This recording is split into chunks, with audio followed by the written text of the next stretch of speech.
क्या आपके भी एग्ज़ाम में मार्क्स कम आते हैं? वीक हो इसलिए आते हैं? नहीं। आपका जो स्ट्रैटेजी है, जो स्ट्रैटेजी आपकी एग्ज़ाम को क्रैक करने के लिए ज़रूरी होती है, वो स्ट्रैटेजी आपकी गलत है।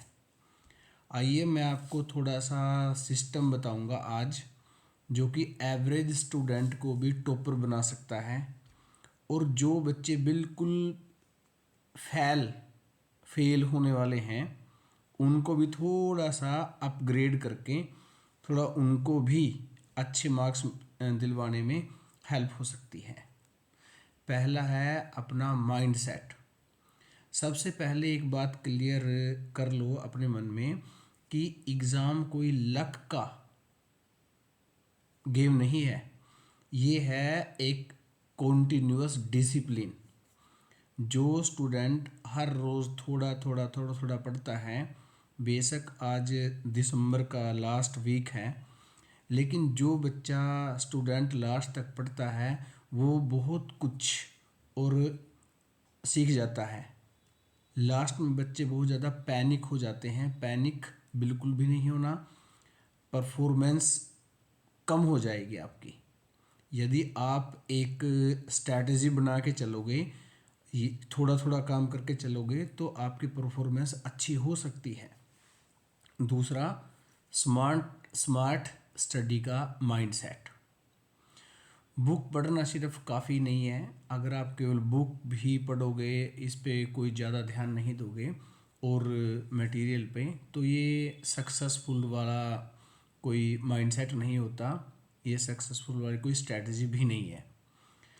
समझना और रिवाइज करना भी बहुत ज़्यादा ज़रूरी है। मान लो यदि आपने कोई क्वेश्चन कर लिया तो उसको बार बार दोहराओ भी और उसको लिख कर भी देखो। रीड करना, राइट करना और रिकॉल करना, ये बहुत ज़्यादा ज़रूरी है। सबसे पहले हमें रीड करना चाहिए, फिर उसको राइट करना चाहिए।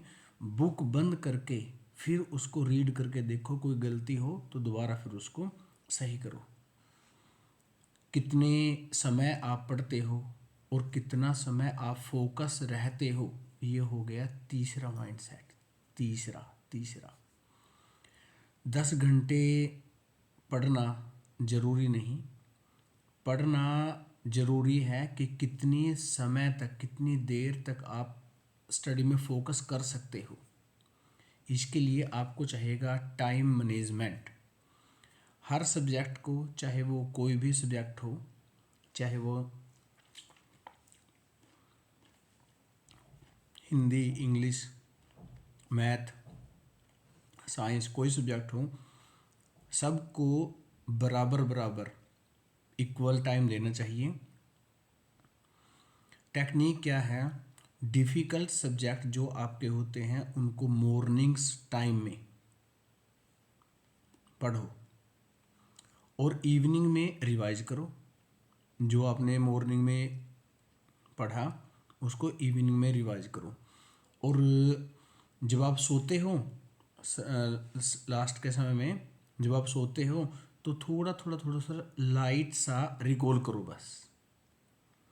मोबाइल को स्टडी टाइम में बिल्कुल दूर रख दो, क्योंकि वो आपके फोकस को, आपके ने जो डिसिप्लिन बनाया है उसको आप डिस्टर्ब कर सकते हो इसके द्वारा।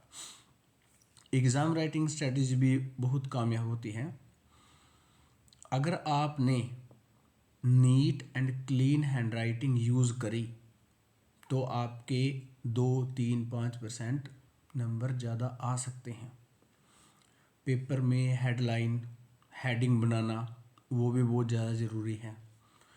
और पॉइंट वाइज आंसर को अटेम्प्ट करना, वो भी 1, 2%, 5% आपके नंबर को इनक्रीज कर सकता है। एग्ज़ामिनर को आंसर समझ में आना चाहिए, वो भी इजी वे में। तो वो आपके आंसर को टिक टिक टिक, यस यस यस, इस व्यू में लेगा, इस वे में लेगा, और वो आपको अच्छे तरीके से एक ईजियर वे जो आपने राइट किया है, एग्ज़ाम अटेम्प्ट किया है, इसमें उसको सहूलियत होगी, उसको थोड़ा इजी लगेगा, इसीलिए वो आपको एक्स्ट्रा नंबर देने के लिए बाध्य हो जाएगा पक्का। हेल्थ एंड स्लीप, कम सोने वाले स्टूडेंट स्मार्ट नहीं होते। लेट नाइट तक पढ़ना, नहीं नहीं नहीं, ऐसा नहीं होता। वो जल्दी टायर्ड भी हो जाते हैं, थक जाते हैं। जो उन्होंने स्टार्टिंग में टाइम दिया वो टाइम अब वो नहीं दे पाएंगे, किसी भी हद तक, लास्ट तक वो उस टाइम तक नहीं पहुंच पाएंगे। याद रखो, इंटेलिजेंसी से ज़्यादा इम्पोर्टेंट है कंसिस्टेंसी। आप जो आपने पढ़ा है, जो आपने स्ट्रेटजी बनाई है, उस पर लगातार बने रहना बहुत ज़्यादा ज़रूरी है। रोज़ थोड़ा थोड़ा पढ़ो, सही तरीके से पढ़ो, और खुद को उस पेपर के साथ बहते हुए लेकर जाओ।